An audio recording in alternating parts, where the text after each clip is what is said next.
Lucy, can you please adjust your camera it vertically? Yeah, this is good. This is good. You can start with your presentation. Okay. My name is Madam Lucy Mlack. I come from Tanzania. Today I'm going to speak about the topic known as inclusive education for intellectual impairment and autism.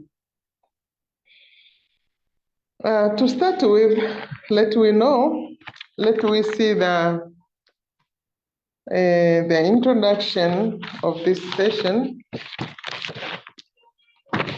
My introduction based on the intellectual impairments, the difference between intellectual impairments and the autism. Intellectual impairment disability may show delayed motor language and social accomplishment within the first 2 years of life when the baby is born. A mild intellectual may not be noticed until the child is starting school, so that the teacher may recognize that these children has a different from others intellectually. In the behavior of this intellectual impairment may be aggression,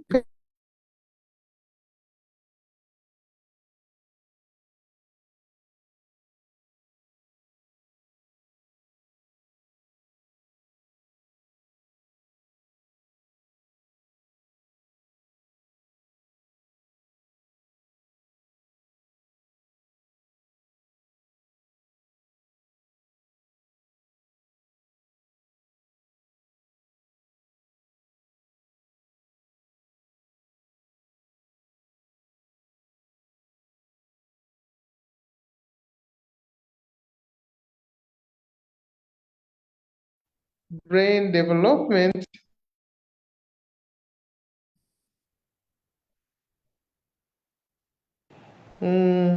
that empower a person perceive and socialize with the others, causing problem interact with autism. So let's go directly to the inclusion of this student. The disorder also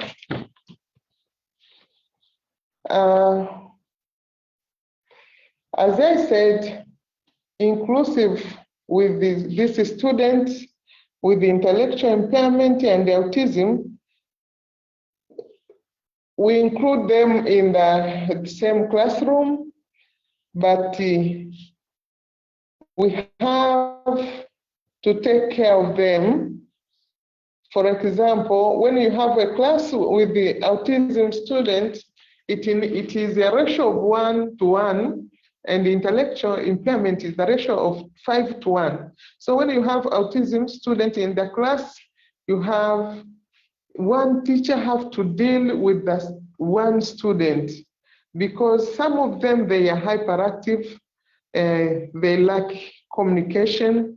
So when they are included in the class and their behavior of repetitive action to harm themselves, so one teacher to one student is needed to care for them. Inclusion education. These include students in equal access and equal opportunity in the classroom to share together learning material or learning resources. They have to share together, and it builds up the communication among themselves. They will see that they are acceptable when they are included with the others. As we know that autism students also are intellectual disability, and some of the intellectual disability also, they have characteristic of autism, so that when you include them at the same class, it is able to give the instruction to them. You can instruct them clearly so that they can understand. And we have to know that autism students, they may have high IQ or moderate IQ, so that some of the autism, they are able to perform one thing clearly. If, for example, I have one student who are able to deal with the computer, is autistic student, but he did very well compared to those normal students. So they are able to do their things very well. So that we see the, let's say the IQ of this student is very high, but he failed.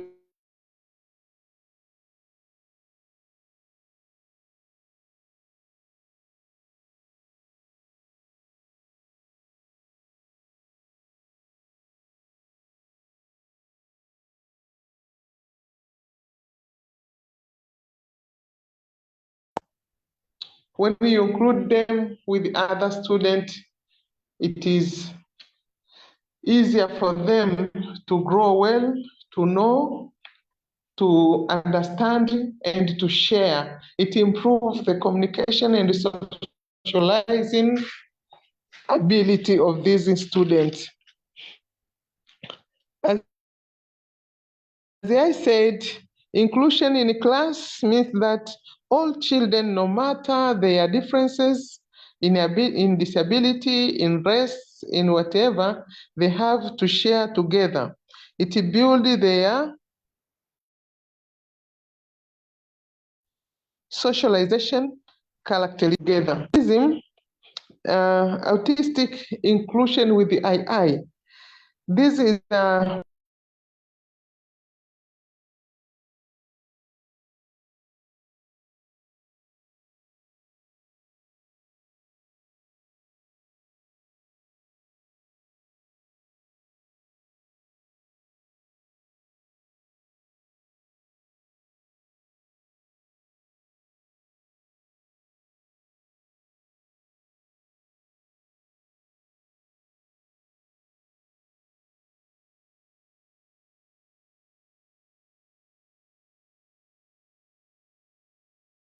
Hello?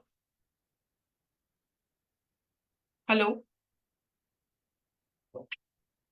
Ma'am, you have muted yourself. Can you please unmute yourself?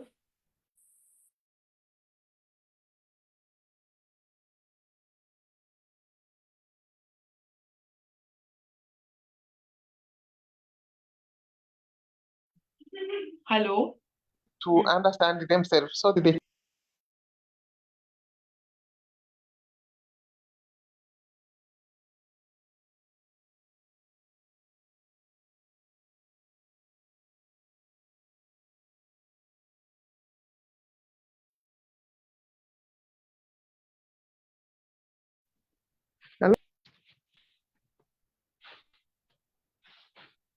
hello? Yeah, you can continue with your presentation. Hello?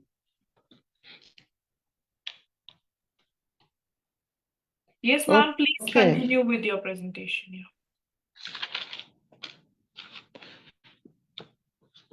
Okay.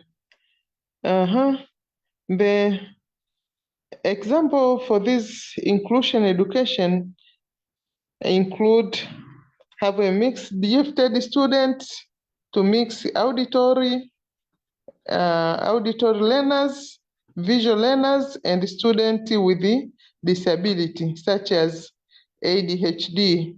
Students in wheelchair, they can be included in the same class. So we call it inclusion classroom. In my school, it is partial inclusive because we have classes for students with intellectual impairment and autism, but other students, they have their class. So they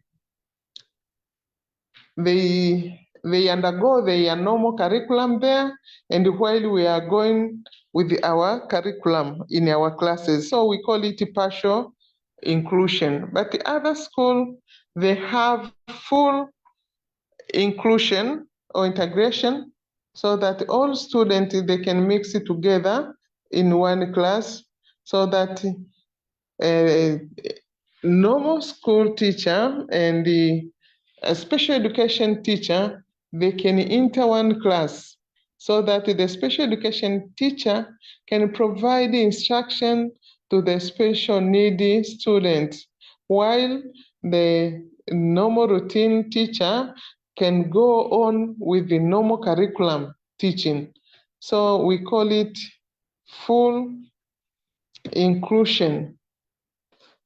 So here I said we have benefits, and I will allow some of us to give us more benefits as they know, but for my side, I was prepared that, as I said, the autistic student need a ratio of 1:1, and intellectual impairment need ratio of 5:1, so that we can be able to manage the class. Otherwise, it is very difficult, because some, they are hyperactive. So for those who are hypoactive, they will be hurted with this student with hyperactive. So I welcome you, some of you, if you have some addition or you have question, you can ask me, because it is my first time to present this.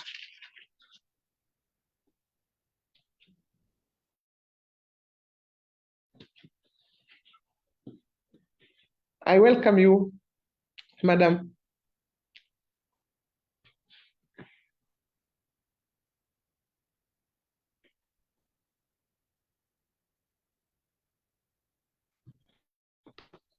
Madam.